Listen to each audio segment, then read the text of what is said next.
वेद सब सत्य विद्याओं का पुस्तक है। वेद सब सत्य विद्याओं का पुस्तक है। वेद का पढ़ना पढ़ाना, वेद का पढ़ना पढ़ाना और सुनना सुनाना सब आर्यों का परम धर्म है।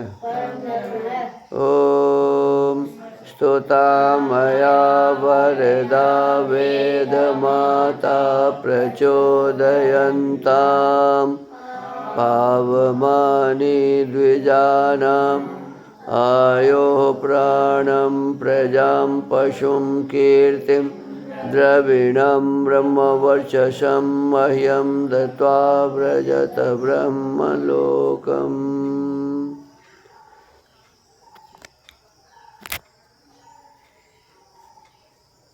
इदानीं वेद पाठो भविष्यति। अद्य ऋग्वेदस्य द्वितीयं मण्डलस्य त्रयोविंशं सूक्तस्य पाठो भविष्यति। पाठमान मंत्रस्य गणानां त्वा गणपतिं,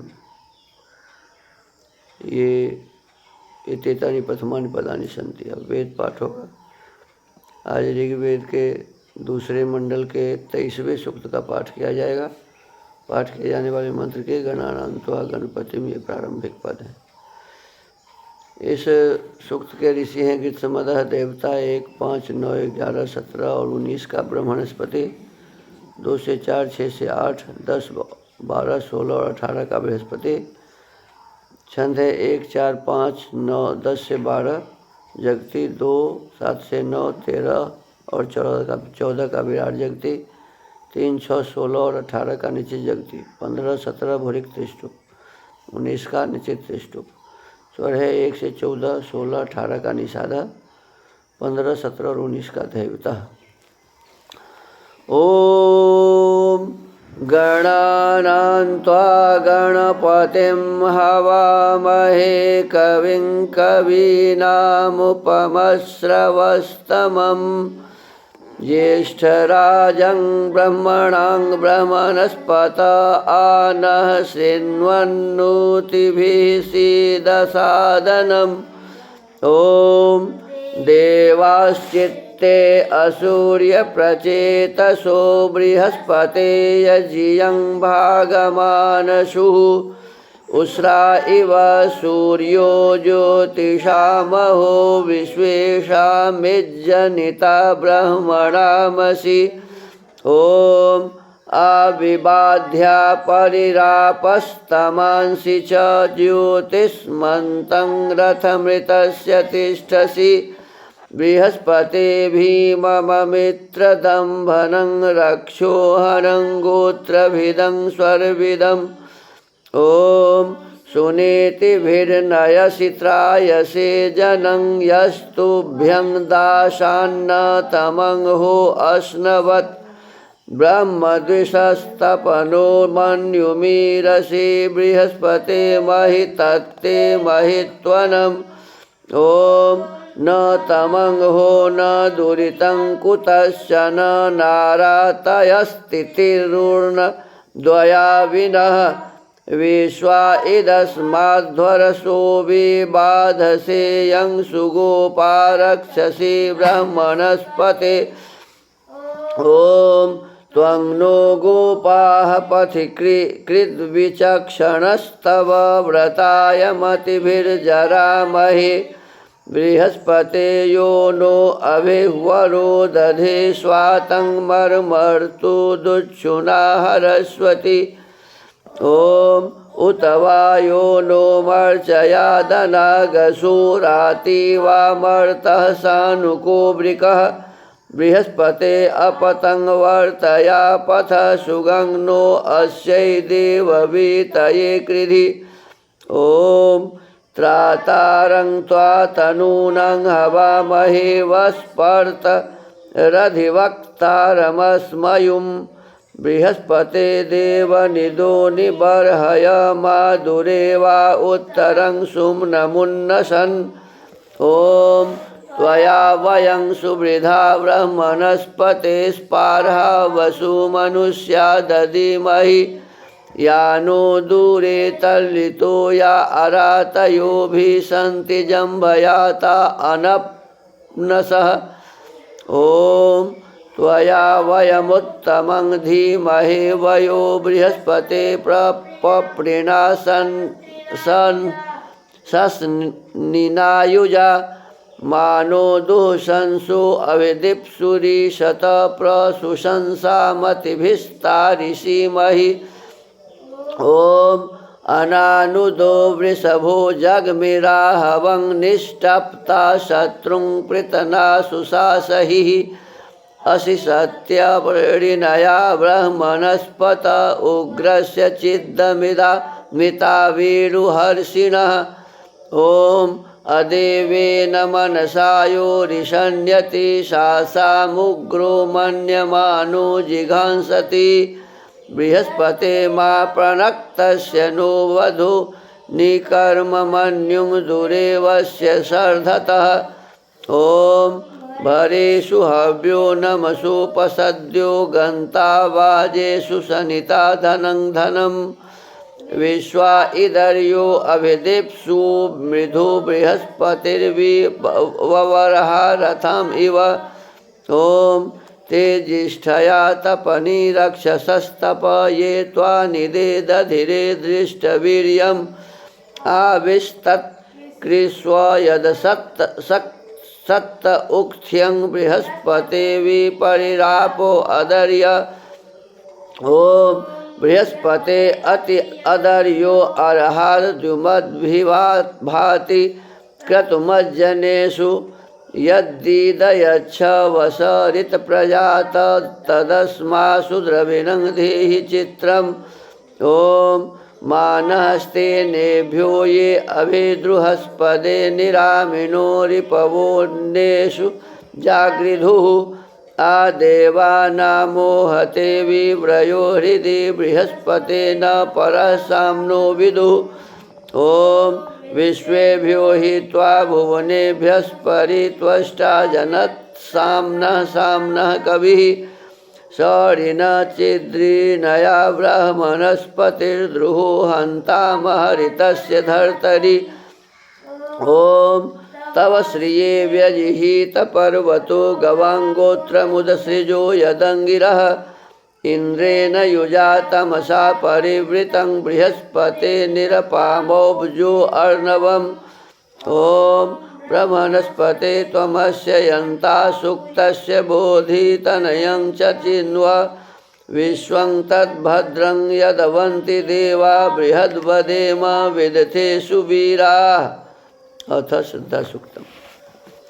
ॐ श्रद्धयाग्निः समिध्यते श्रद्धया हूयते हविः। श्रद्धां भगस्य मूर्धनि वचसा वेदयामसि। ॐ प्रियं श्रद्धे ददतः प्रियं श्रद्धे दिदासतः। प्रियं भोजेषु यज्वस्विदं मौदितं कृधि। ॐ यथा देवा असुरेषु श्रद्धामुग्रेषु चक्रिरे एवं भोजेषु यज्वस्वस्माकमुदितं कृधि। ॐ श्रद्धां देवा यजमाना वायुगोपा उपासते।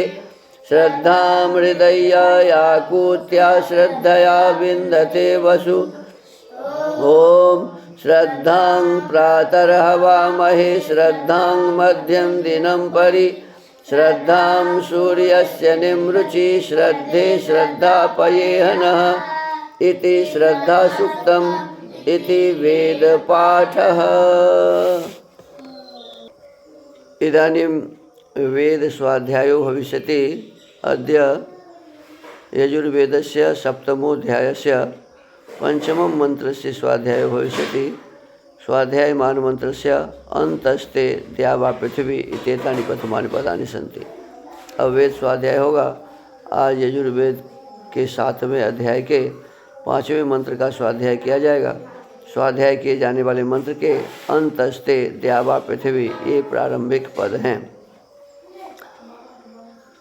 ओम अन्तस्ते द्या वा पृथिवी दधाम्यन्तर्दधाम्युर्वन्तरिक्षं सजुर्देवेभिरवरैः परैश्चान्तर्यामे मघवन्मादयस्व।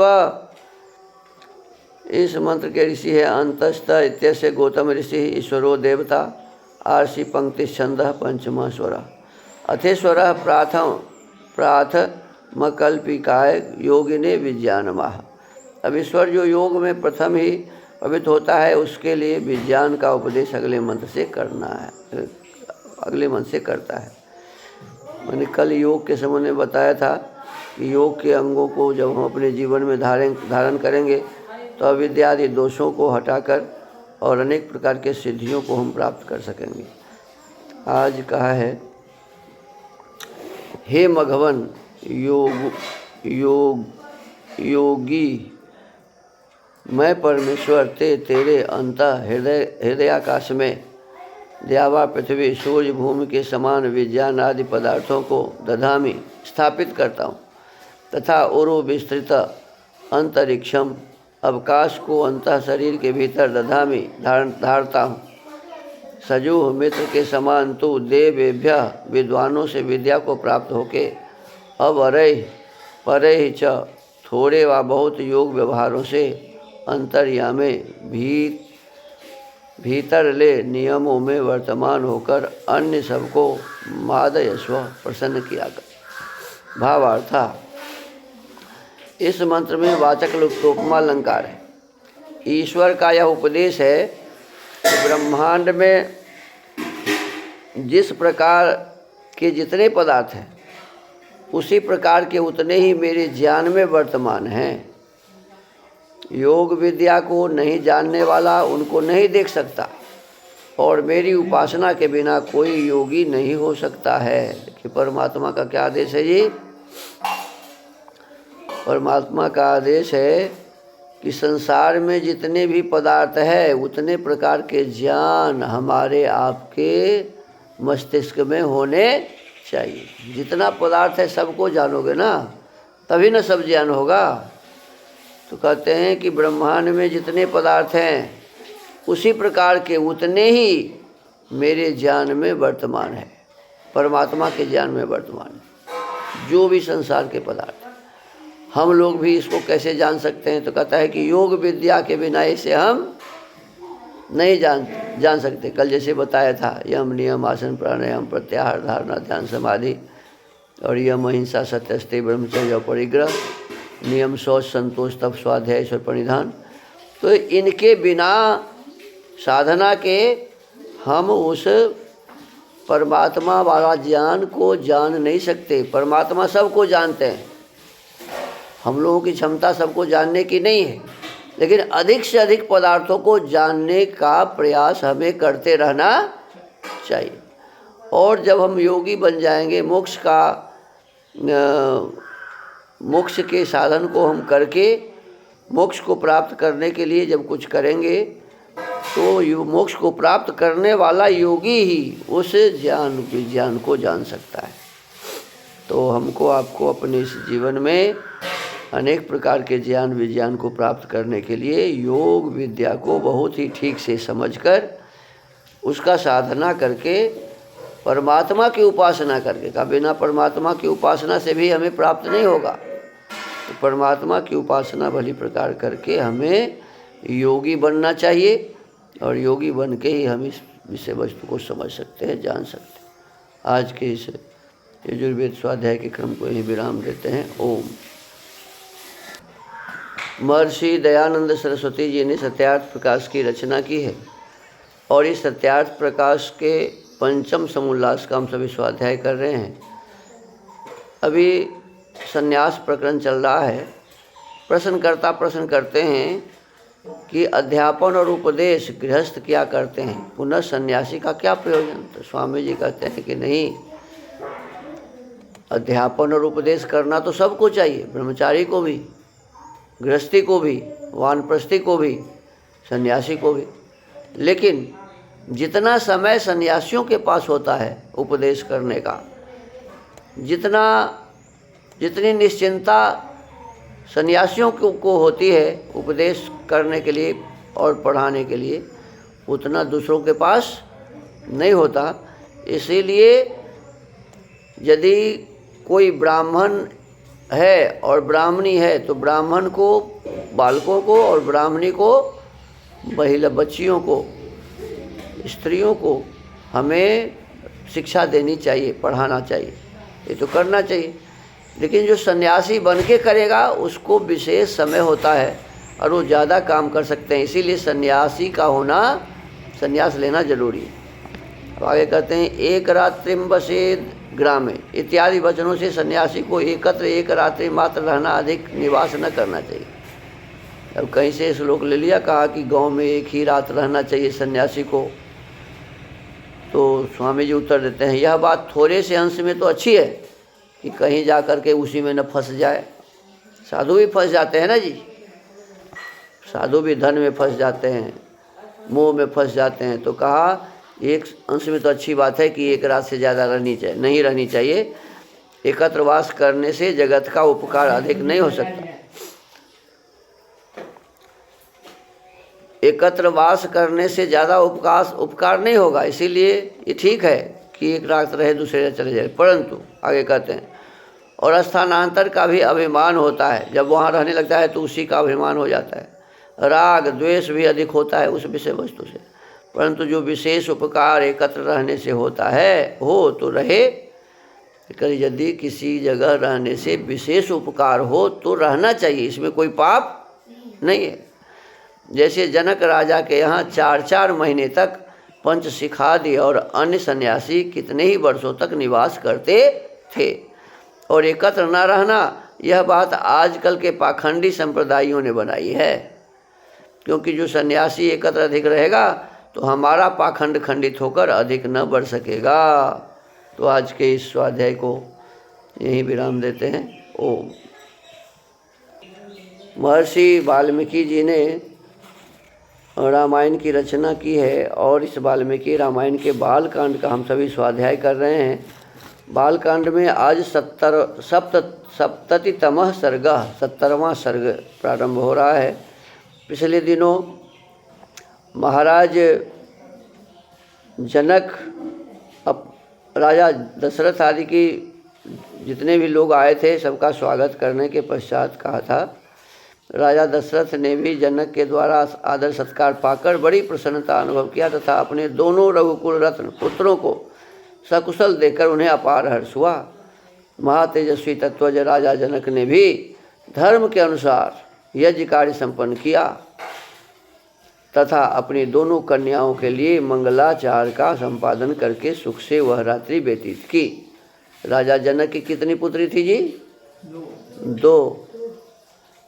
तो कहते हैं दोनों कन्याओं का विवाह दोनों राजकुमार से करने की बात विचार कर और सुख से रात्रि व्यतीत किए। अब आगे कहते हैं ततः प्रभाते जनका कृतकर्मा महर्षि भी उवाच वाक्यं वाक्यज्ञ सतानंदं पुरोहितम। तदनंतर जब सवेरा हुआ और राजा जनक महर्षियों के सहयोग से अपना यज्ञ कार्य संपन्न कर चुके, तब वे वाक्य मर्मज नरेश अपने पुरोहित सतानंद जी से इस प्रकार बोले। उनके पुरोहित सतानंद जी से, किनका बेटा था? अहल्या और गौतम ऋषि का सतानंद जी, और जनक जी के पुरोहित है। भ्राता मम महातेजा वीर्यवान नति धार्मिक कुशध्वज इति ख्यातः पुरी मध्व वसुच्छभाम वार्याफलकपर्यन्तां विपन्नीक्षु मतिं नदीं सांकाश्यां पुण्य संकाशां विमानमिव पुष्पकम। ब्रह्मन, मेरे महातेजस्वी और पराक्रमी भाई कुशध्वज तो अत्यंत धर्मात्मा हैं। इस समय इक्षुमती नदी का जल पीते हुए उसके किनारे बसी हुई कल्याणमयी सांकास्या नगरी में निवास करते हैं। उसके चारों ओर के परकोटों की रक्षा के लिए शत्रुओं के निवारण में समर्थ बड़े बड़े यंत्र लगाए गए हैं। वह पूरी पुष्पक विमान के समान विस्तृत तथा पुण्य से उपलब्ध होने वाले स्वर्ग लोक के सदृश सुंदर है। अपने भाई के राज्य का वर्णन करते हैं। माने महाराज जनक जी का जो भाई है उनका नाम है कुशध्वज। क्या नाम है जी? कुशध्वज। और कहते हैं कुशध्वज कहाँ माने राज्य कर रहे हैं? तो कहते हैं उस जगह का नाम है इक्षुमती। क्या नाम है? इक्षुमती। इस समय इक्षुमती नदी का नहीं, इक्षुमती नदी का नाम है। क्या नाम है ये? इक्षुमती नदी का नाम है, जिसके जल पी करके उसके किनारे संकास्या नगरी, नगर का क्या नाम है? संकास्या। संकास्या नगरी के तट पर, संकास्या नगरी में ये इक्षुमती नदी के तट पर ये बहुत ही सुंदर मनोरम स्थान है, जहाँ कुशध्वज जी रहते हैं। कहें तमहं द्रष्टुमिच्छामि यज्ञगोप्ता समेमत प्रीतिं सोपि महातेजा इमां भोक्ता मया सह। वहाँ रहने वाले अपने भाई को इस शुभ अवसर पर मैं यहाँ उपस्थित देखना चाहता हूँ, क्योंकि मेरी दृष्टि में वे मेरे इस यज्ञ के संरक्षक हैं। महातेजस्वी कुशध्वज भी मेरे साथ श्री सीताराम के विवाह संबंधी इस मंगल समारोह का सुख उठावेंगे। एवं मुक्ते तो वचने शतानंदस्य संनिधौ आगता केचिदव्यग्रा जनकस्तान समाय दिशत। राजा के इस प्रकार कहने पर शतानंद जी के समीप कुछ धीर स्वभाव के पुरुष आए और राजा जनक ने उन्हें पूर्वोक्त आदेश सुनाया। अब इस प्रकार आज के इस वाल्मीकि रामायण के स्वाध्याय को यहीं विराम करते हैं। और शतानंद जी कैसे बुलाएंगे कुशध्वज जी को, ये प्रसंग आगे करेंगे। सबको सादर नमस्ते।